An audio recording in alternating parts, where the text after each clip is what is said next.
Hey everybody, Mario here, otherwise known as Y2M on the interwebs, and welcome to Thoughts, the November 2011 edition. First of all, I just want to apologize for the lack of an October 2011 edition.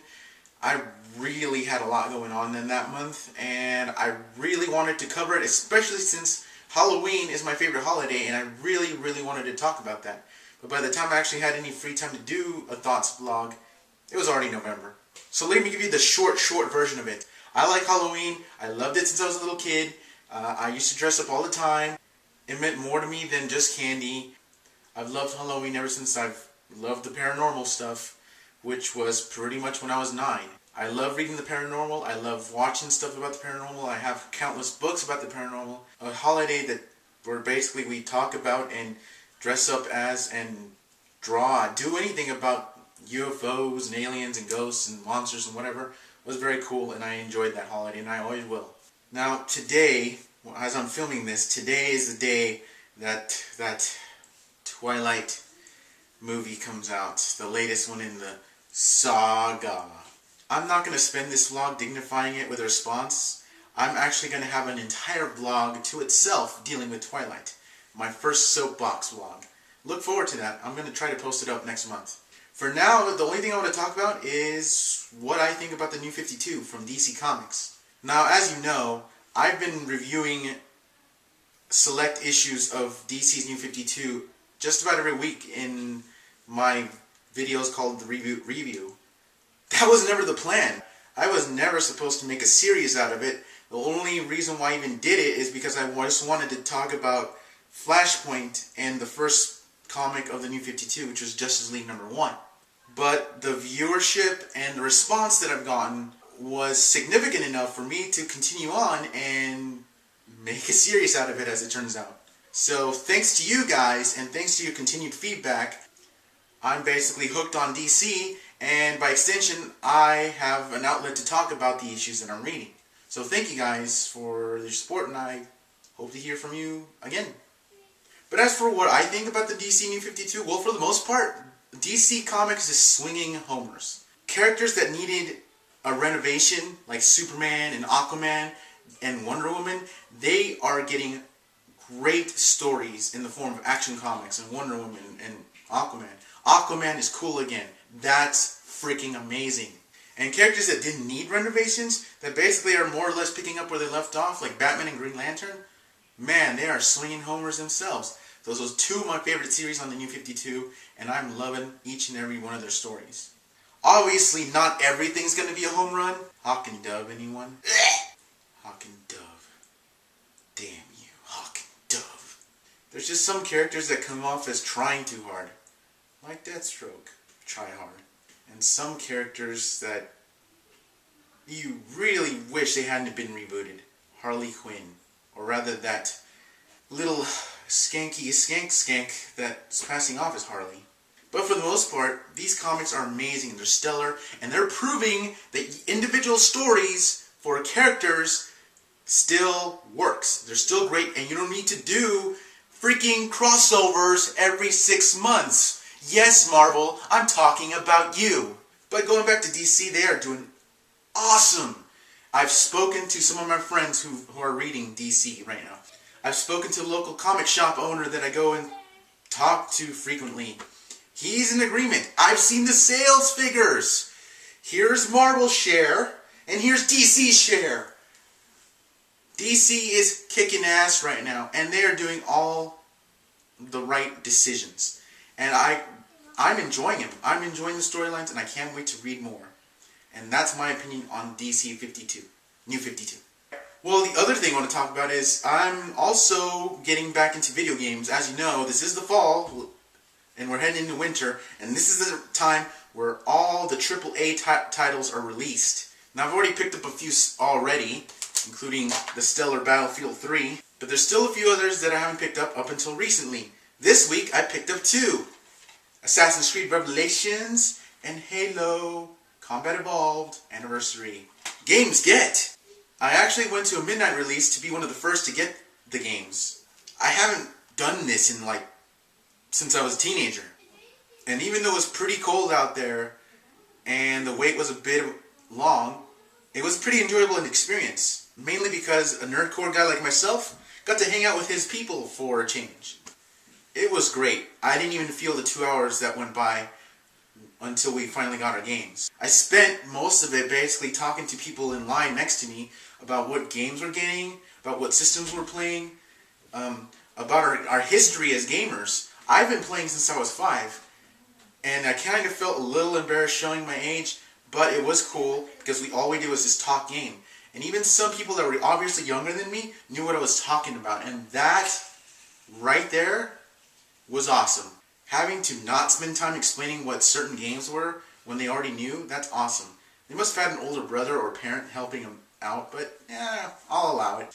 Pretty much it was one of the most enjoyable 2 hours I've ever had, and it was nice hanging out with people, you know, that are like you, in a way.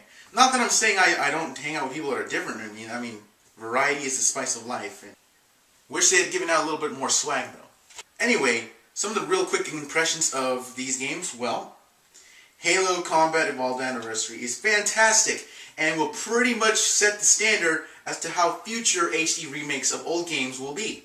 Because they didn't just up the resolution for the game, they kind of gave it a new paint job. It looks modern.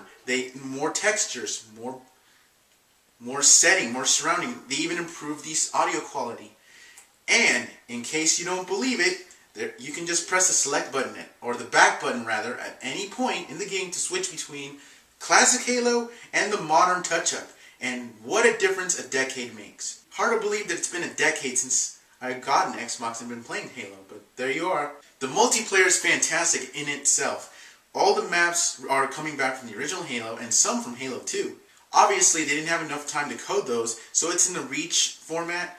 But that's okay, because I instantly knew what maps they were immediately. And if you play in the classic mode, the pistol you pick up has the power of the Magnum, and the gameplay is exactly like Combat Evolved. Well done, 343. Well done. A lot of people were worried that this game and 343 itself was doomed to fail. It wasn't Bungie. Bungie left Halo after Reach, and 343 took over the brand. But after seeing this, playing this, seeing what they've already done before, and seeing what's coming up next year in the form of Halo 4, I gotta tell you, Halo is in good hands with 343 Industries. The other game, of course, is Assassin's Creed Revelations, and my goodness, even though I've only played just a little bit, there's so much going on. I'm literally playing every side mission I can get, collect as many items as I can grab. It's just amazing. Obviously, you're back in the role of Ezio for most of the game, and he's pretty much an old man. And the game is pretty much saying that this is the last chapter in Ezio's story. And we also get to play as Altair for a few missions, and we'll also give Altair's story a bit of a conclusion itself. And there are levels where you play as Desmond, trapped in his own mind in an Inception-style puzzle level. Or a series of levels, rather. It's a little weird, it's a little different, but you know what? It adds a lot to the story, which is something that I completely care about in both Halo and Assassin's Creed. Constantinople is huge, and there's just so much to do. However, the game does not get away from being gripe-free. I don't like the fact that the Templars are basically monitoring you 24/7. I mean, yeah, I would understand that, yeah, you're like the head assassin, and you're kind of are being watched, but I just didn't like how you have to basically constantly watch your back every 2 seconds. I understand the reasons why, I just don't like it. Also, the den defense thing. Why the hell is there a tower defense game in Assassin's Creed? I just felt it was unnecessary, and I actually tried really hard to not play those levels, besides the tutorial one. But the Templar tomb raiding, the bonus levels, the Altair missions, and the Desmond levels more than make up for those things. Also, you know what else is back, and even better than before? The multiplayer. This time there's a bit of a storyline going on from the Templar side of things. I actually am willingly playing the hell out of the multiplayer right now, and because I just want to see what else happens in the storylines. There's videos that add to the Templar side of things, files that get unlocked. The customization is amazing. There's just so much to do, and the gameplay modes are more varied, and you don't need to wait until there's a full roster of players before the game starts. You only need like 4 to get a game going, which I like. My favorite mode is Assassinate mode, mainly because you're blind, basically. You don't know who you're supposed to kill, you don't know who your target is, and you don't know where they're at. You just have to notice anything out of the ordinary when you're walking around. And you have to make sure that you figure it out before the people that are trying to kill you do. And as the kids put it, I'm pretty much beast in that mode for the most part. I'm enjoying this game. I really am. And I'm kind of a little saddened to see that this is the end for Ezio and Altair, since I played all of the Assassin's Creed games up until this point. But this is just the latest in a long line of fantastic games in this series, and I can't wait to get to the ending and more than likely be shocked and amazed by it. I just saw the video featuring what the special edition of Mass Effect 3 will hold, and I am freaking excited for it. That is going to be freaking fantastic. I am definitely going to pick up that game when it comes out. And there's a couple of games that I still haven't picked up yet that I'm going to get on in a few. Sonic Generations, Metal Gear Solid HD Collection, Gears of War 3. Yeah, I haven't gotten Gears 3 yet. And of course, Skyrim. The Elder Scrolls V Skyrim. I've been holding off on that because I'm just worried that I will literally have no room to do anything else if I pick up that game. But at the same time, after watching gameplay footage, after seeing all the trailers, and after hearing all the good things that my friends are saying about Skyrim, I can't resist it any longer. I have to see for myself. And I really hope it doesn't get shelved like I did with poor Oblivion. It's just sitting there. I've only played it like for a while back and never touched it again. That may well be another thing I give away in one of my future giveaways. We'll see. Anyway, that about does it for now. As always, if you have anything you want to say, questions, comments, whatever, comment down below. Video response if you wish. As always, I will read and get back to you. What are you playing on your whatever system? What games have your interests, and what are you looking forward to in the coming year?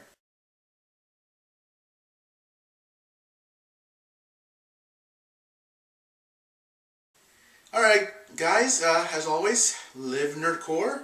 I'll see you around. Y2M out.